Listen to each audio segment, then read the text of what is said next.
Global human rights trust national level 4th anniversary కార్యక్రమాన్ని తెలంగాణ రాష్ట్ర రాజధాని హైదరాబాద్లో నిర్వహించుకోవడం చాలా సంతోషం. ఈ సందర్భంగా తెలంగాణ రాష్ట్ర ప్రధాన కార్యదర్శిగా కంటే నిరంజనయ్యను నేను నియమించబడినందుకు చాలా సంతోషిస్తూ పరిపూర్ణమైనటువంటి బాధ్యతలు నిర్వహిస్తానని తెలియజేసుకుంటున్నాను. ఈ సందర్భంగా బాబాసాహెబ్ అంబేద్కర్ ఇచ్చినటువంటి రాజ్యాంగ పరిధిలో హ్యూమన్ రైట్స్ అనేటువంటివి చాలా విలువైనవి.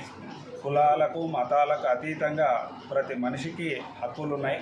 ఆ హక్కులు మనమంతా కూడా అందరినీ సమాన హోదాలో అనుభవించేందుకు ఈరోజు రాజ్యాంగ పరిధిలో అందరం కలిసికట్టుగా పనిచేయవలసినటువంటి అవసరం ఉంది. మరి ఆ సందర్భంగా మేము ఈ సామాజిక స్పృహ కలిగినటువంటి మేము ఈ బాధ్యతలు తీసుకోవడం ద్వారా global human rights trust objectives ఎయిమ్స్ను పరిపూర్ణంగా నిర్వహిస్తూ మానవ హక్కులను కాపాడుతూ ముఖ్యంగా మరి బాలల